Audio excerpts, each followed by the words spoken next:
Serving all of San Diego, this is your Fox 5 News. And of course, we know it can be pretty tough deciding with your aging loved ones, perhaps your parents, your grandparents, when it's time to hand over the keys. Joining us right now with some advice for the families, Executive Director of Elder Help, Leanne Marchese, and also Dr. Flora Danke of Alvarado Hospital. Thank you, ladies, for joining us, first of all. Thank you. A lot of people are talking about this. I wanted to get your take, first of all. What's the biggest problem out there on the road with elderly drivers? We don't want to put a target on them, but we can't avoid what's actually happening, the facts out there. What are your thoughts? Well, my thoughts are basically that you're having someone, not all elderly people are like this, but there's memory problems, and I'm not just talking about misplacing your keys. There's also critical thinking, processing problems that are going on. Can they make a crucial decision when there's a ladder in front of them or a kid running into the street on the side? There's mobility issues like we just saw in this segment before. Right. There is vision problems, so due to cataracts and loss of peripheral vision. So there's a lot of issues. And when do folks realize it? Because a lot of them are, you know, they're independent. They want to get out there. They want to do their thing. How can you tell? For example, my parents are in their early 70s. How am I going to tell them? And I got to be honest with you. I'm nervous when they drive out from the desert to visit me. It's a 2-hour drive. How do I tell them at some point, maybe it's time? You have to have that crucial conversation with them. You have to tell them about their concerns. A lot of people, that's what's interesting, is that when you're worried and they're not, that's when you really should be worried. Okay. I mean, there's anxiety, there's increased anger in the car, and I've seen that in my father in particular. I wanted to bring in Leanne here a little bit.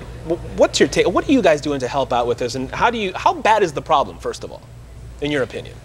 Well, transportation is the biggest issue for seniors. Yeah. It's the #1 issue out there. It's the issue that says, you know, I'm now going to be a prisoner in my own home when I can't drive.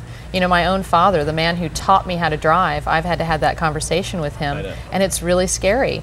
And I think to keep that independence is key for people. So Elder Help, we have a great transportation program for seniors. They can call up, they can keep their independence, but it is a very hard decision, and it's one that senior really has to make along with the family. But it's the #1 issue for seniors.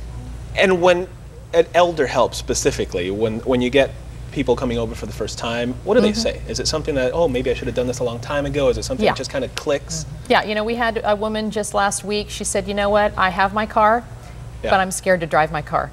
So I would really like to have someone come and pick me up and give me a ride. Yeah, and in reading a lot of, in researching this, I found that a lot of older folks end up deciding on their own that it's time.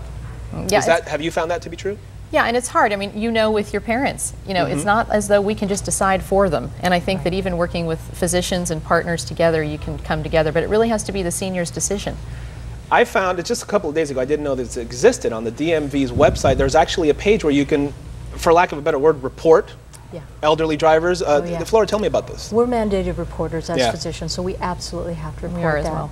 Yeah, we've had to, our care managers have had to call up the DMV and report some of our clients or members occasionally, and it's a very hard decision to make, but sometimes you have to do it, especially when there's no family. Yeah, you have to do, they're not going to hear exactly what they want to hear, but what they need to hear.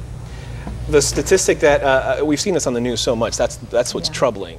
After teenagers, drivers over the age of 65 are the most dangerous age group behind the wheel. And if you look at a graph, you can see the number of accidents, teenagers up here, and then in middle life, it kind of comes down, but the older you get, it goes right back up. Exactly. Anything we can do to change this? Laws. Different states have different laws with this. What can we do? Well, there's a lot of programs, obviously, with Leanne's program, Elder Help, but there's also going to the automobile club dealerships, making sure their car fits correctly, that their seatbelt's not going across their neck, that they can actually, the steering wheel's at the right place, that, the headrest is at the right place. There's those programs. There's also, AARP has a program where they have mature driving schools, and they can get a discount, on their insurance if they do things like that, do classes.